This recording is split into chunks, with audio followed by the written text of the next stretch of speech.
설교자들이 진짜 설교가 준비 안 되면 누구 팔아먹냐면 가족을 막 팔아먹어요. 나중엔 진짜 준비가 안 되면 가족도 팔아갖고 너무 많이 파니까 자기를 팔아버려요.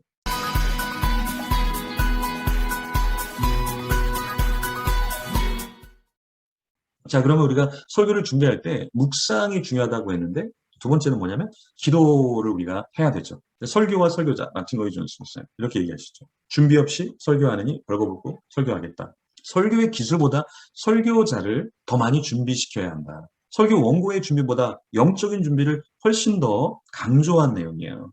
무슨 말이냐면 우리가 기도를 해야 된다. 근데 왜 기도를 해야 되냐면 사실 우리가 지식을 전하는 게 아니라 하나님의 메시지를 전하는 거잖아요.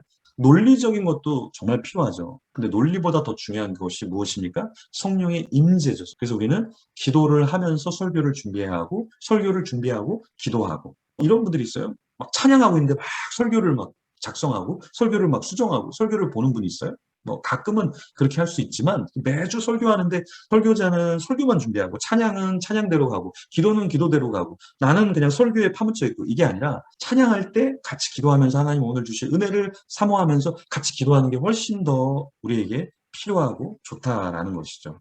제가 지난번에도 말씀드렸지만 1kg의 신학책보다 1g의 성령의 임재가 훨씬 더 강력하다라는 거죠. 1g의 성령님의 임재만 있어도 1kg의 1톤의 책이 없더라도 더 강력하게 청중을 뒤흔들 수 있는 것이죠. 분명히 논리적으로 설교를 준비해야 되지만 그러면서 우리에게 필요한 것은 무엇이라면 기도가 훨씬 더 또 우리에게 필요한 것이다라는 걸 우리가 망각하면 안 됩니다. 설교자는 책 읽는 자여야 한다. 그러니까 리딩 하지 않는 자, 리딩 할 수 없다. 그러니까 읽어가는 리딩하는 사람이 시대를 리딩하게 되어 있잖아요. 마찬가지로 제가 설교 글쓰기 코칭을 하면서 발견한 게 뭐냐면 책에 대한 언급이 없어요. 그리고 주석을 본 언급이나 주석을 본 흔적이 없어요. 그러니까 이게 무엇이 문제냐면 안 봐도 돼요, 주석을. 책을 안 봐도 사실은 괜찮아요. 근데 매번 안 보면 문제가 있을 수 있다. 왜요? 설교자는 내 생각을 전하는 게 아니라 성경의 메시지를 전하는 거잖아요. 그 메시지를 파온 금광을 내가 발견해서 그것을 채광하는 거잖아요. 근데 그런 노력이 없어요. 근데 어떻게 우리가 금을 얻을 수가 있겠어요? 금을 찾으려고 하지 않는데 땅굴을 파지 않는데 어떻게 금을 얻을 수가 있겠어요? 설교자는 책을 계속해서 읽어야 돼요. 그래서 저도 하루에 한 권 정도는 책을 서평을 제가 SNS에다가 올리는데요. 왜 그렇게 하냐면 제가 책을 읽어야 설교할 때 그 책을 인용하잖아요. 그리고 어디에 자료가 있는지를 알아야 나중에 설교를 할 때, 아, 하나님에 대해서 탈무드의 이야기를 가져와야 되겠다. 그러면 탈무드의 그 하나님에 대한 이야기의 책이 무엇인지는 알아야지. 그리고 그 책을 읽고 어디에 그런 내용이 있는지 대략은 알아야 책을 펼쳐볼 거 아니에요. 그래서 책을 읽어야 설교자는 설교가 온전히 준비된다. 그래서 여러분들이 책을 하루에 한 권 정도는 읽어야 한다. 저는 이렇게 권면을 해드리고요. 그리고 책을 다 못 읽을 수 있어요. 예를 들어 300페이지예요. 300페이지를 못 읽을 수 있어요. 괜찮아요. 오늘은 내가 300페이지 중에서 한 170페이지만 이 책을 읽는 거예요. 그럼 이 책에 어떤 내용이 있는지 아는 거잖아요. 그럼 그 다음날 또 다른 책을 읽어요. 그러다 보면 나중에는 똑같은 시간인데 300페이지를 다 읽어낼 수 있어요.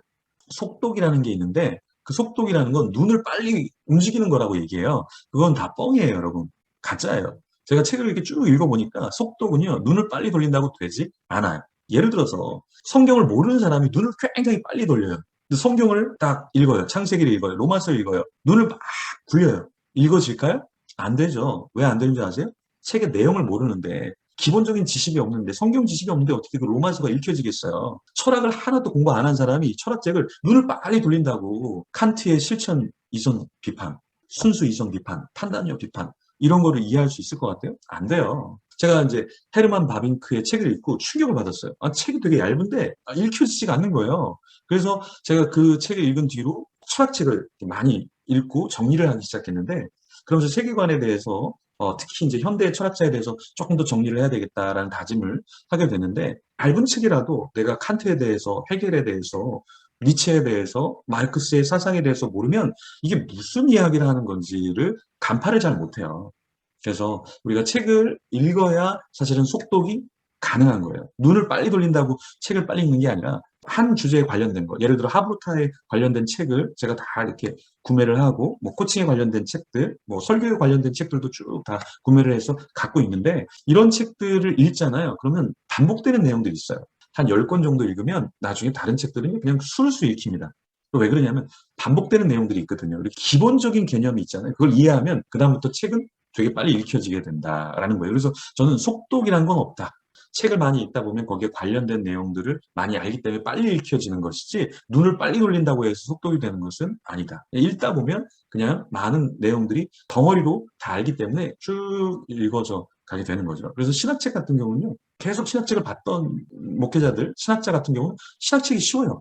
왜요? 다 알고 있는 것들을 이렇게 좀 색다르게 접근하네. 아, 이런 새로운 내용의 저자의 내용이 있구나 하고 쑥 지나가면 금방 읽게 되는 거잖아요. 우리가 책을 계속해서 읽 때 저는 목회자는 잡식 리더가 돼야 된다라고 생각을 해요. 이게 뭐냐면 예전에는 독서를 I형 독서가 있었거든요. I형 독서는 뭐냐면 내 관련된 것만 읽어가는 거예요. 미술과 전공자는 미술만 읽는 거고요. 미술책만. 음악하는 사람 음악책만 읽는 거예요. 근데 그런 것이 예전에는 통했어요. 근데 그 다음에 이제 독서가 H형 독서예요. H형. 나의 분야와 상관없는 분야를 같이 읽어가는 거예요. 그래서 연결시키는 거죠. 그러니까 미술하는 사람이 음악을 연결시키고 음악을 하는 사람이 또 수학을 공부해서 그걸 같이 음악에서 수학을 접목을 어떻게 할까?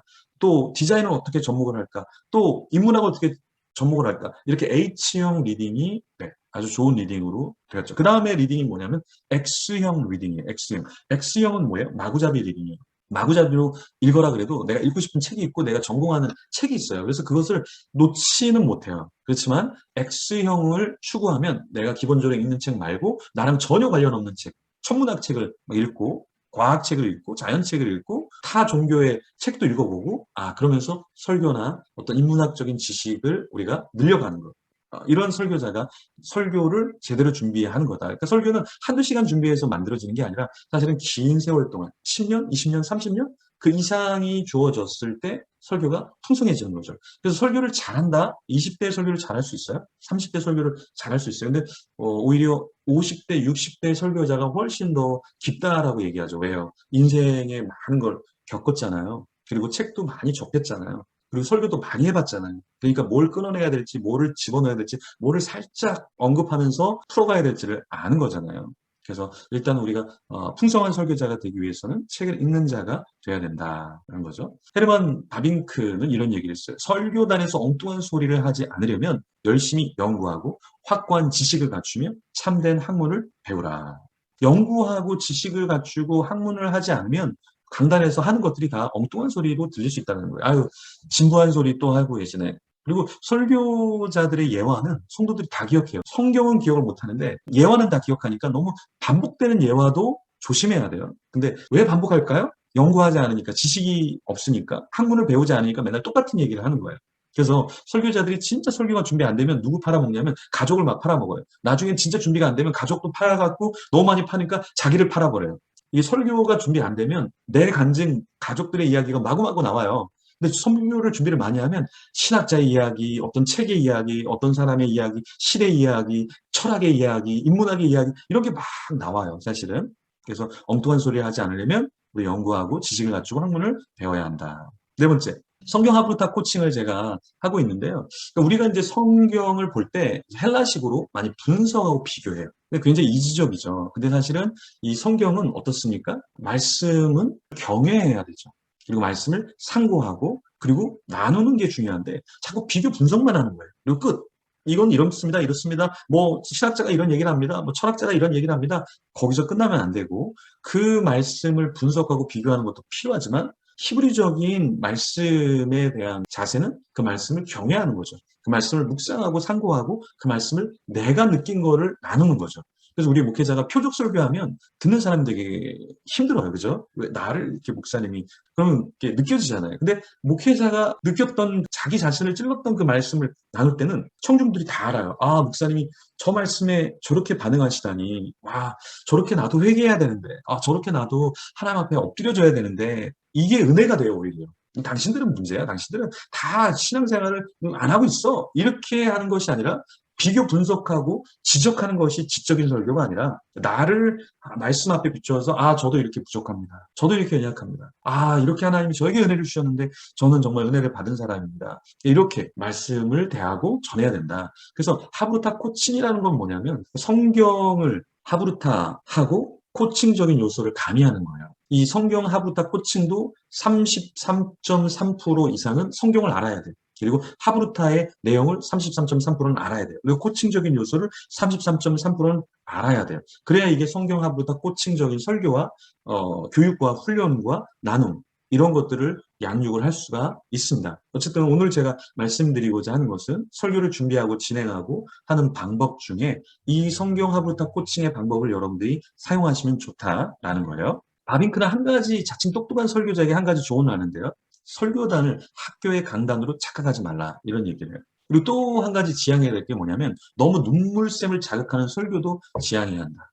너무 감성에 젖어서 설교를 듣고 예배를 드리고 그게 마치 경건한 예배를 드린 것처럼 그렇게 몰아가서는 안 된다는 거죠. 때로는 우리가 눈물을 흘려야죠. 회개해야죠. 근데 매번 감정적으로 그렇게 하는 것은 별로 좋진 않다. 어떤 설교자는 설교를 하는데 자기는 정말 눈물이 나지 않는데 이렇게 하면서 설교하는 분이 있어요. 계속 연기를 하면 좋은데 그러다가 갑자기 네 그렇습니다. 이렇게 하면요. 설교를 듣는 사람도 놀라고 자신도 놀라고 위에 계신 주님도 깜짝 놀랄 거예요. 이게 뭔가 진짜 눈물 흘린 줄 알았더니 그렇지 않은 거예요. 기도회 할 때도 우는 척하다가 갑자기 울지 않는 전혀 눈물 흘리지 않았던 거를 하는 그런 기도 인도자인데 저는 그런 거는 별로라고 생각해요. 마찬가지로 우리가 설교할 때도 너무 강단을 신학교의 어떠한 신학을 가리키는 그런 강단으로 바꾸면 안 되고요. 또 너무 자극해서 그 설교의 메시지가 아니라 그냥 감성적으로만 어떤 터치가 있고 다시 교회를 빠져나가게 하는 것도 우리는 지양해야 한다라는 것입니다.